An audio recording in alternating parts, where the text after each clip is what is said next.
A person who's guilty gets high as a fuck, man. A person who's guilty is so self-absorbed, and they're in delusion. And their perspective of reality is distorted, which makes them feel guilty. Because now if I'm guilty, that means I did something wrong. That means she's a victim and I'm the aggressor. Then I feel bad about myself. Then I feel bad for that person. Listen, in life we make mistakes. You make a mistake, I realize that I made my mistake, I learned from my mistake, I can say I apologize. And that's the end of that. What do you want me to do? And again, it comes from the place where that person is a victim and I'm the aggressor, because that's how life works, and I'm a horrible person, when that's not really how life works. How life works is always a dance. But people don't want to accept this. They want to live in a world where this is an aggressor and this is a victim, because everybody feels comfortable in that mindset, especially nowadays where there's the cult of victimization, because everybody wants to be a victim, because your identity is your victimization. If you were not a victim, you would have no identity today.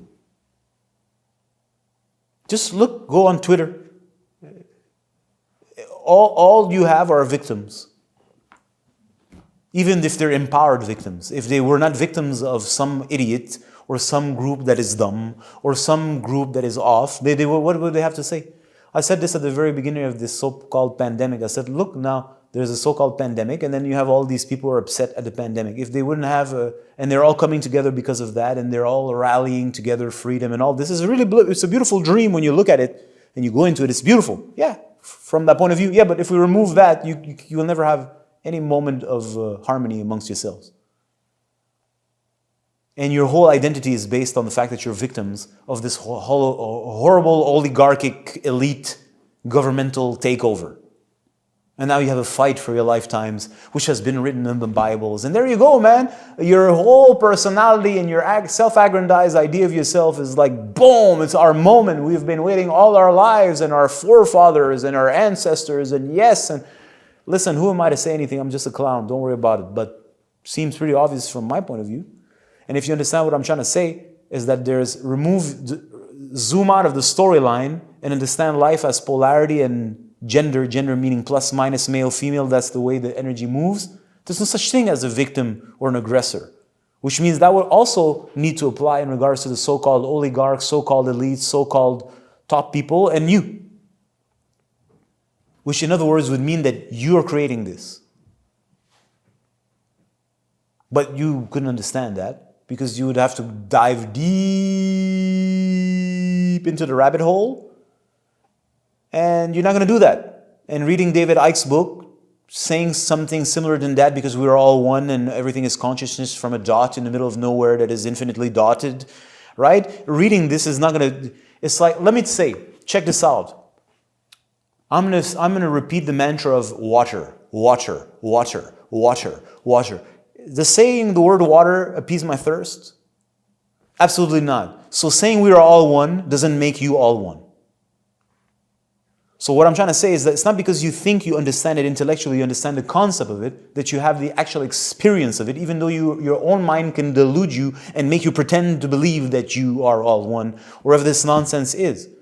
So this is that's what New Age psychology is all about. It's like manipulate yourself into believing something so that your reality, quote unquote, changes. But it hasn't changed anything, because you're still addicted and you're still unconscious of the powers that are operating through you.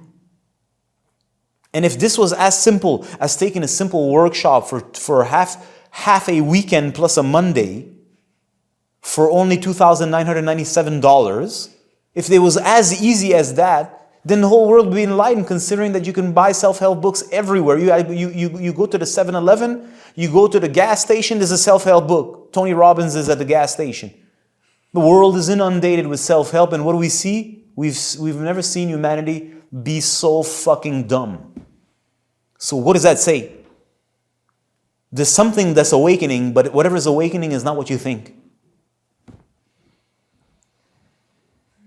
This is my humble opinion. Some people may disagree. Like you know me, I'm very interested in what you have to say. Put your comments down in the comment section. I'll be sure to read them, of course.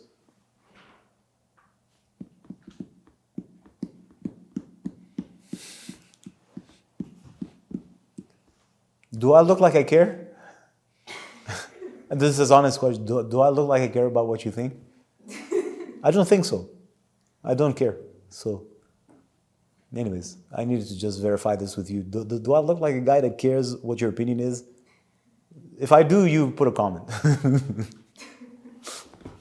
Anyways, I'm not sure. Maybe I look like a guy that cares because I'm open-minded. I don't give a fuck what you think, dude. Get the fuck out of here.